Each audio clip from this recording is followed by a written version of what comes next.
Scholarship examination standard 5th। ज़ैल की सवालिया शक्ल से हूबहू मिलने वाली शक्ल जवाबी अशकाल के मुतबादिलात में से तलाश कीजिए।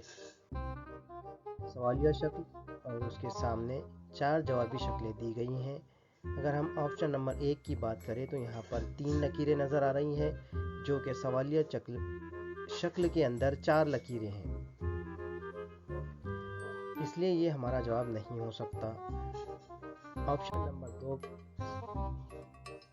नंबर 2 के अंदर हम देखें तो ये शक्ल पूरी तरह से मुंतबिक हो रही है, इसलिए हम कह सकते हैं कि ये शक्ल से मिलती जुलती शक्ल है, यही हमारा जवाब होगा।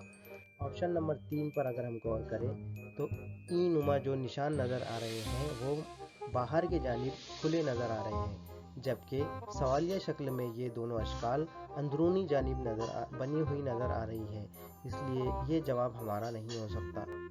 ऑप्शन नंबर 4 पर अगर हम गौर करें तो ऊपर बॉल नुमा जो दायरा नुमा जो हिस्सा नज़र आ रहा है वो रंग भरा हुआ नहीं है, जबकि सवालिया शक्ल के अंदर यह हिस्सा रंग भरा हुआ है, इसलिए हम कह सकते हैं कि ये भी हमारा जवाब नहीं होगा। हमारा सही जवाब है ऑप्शन नंबर 2।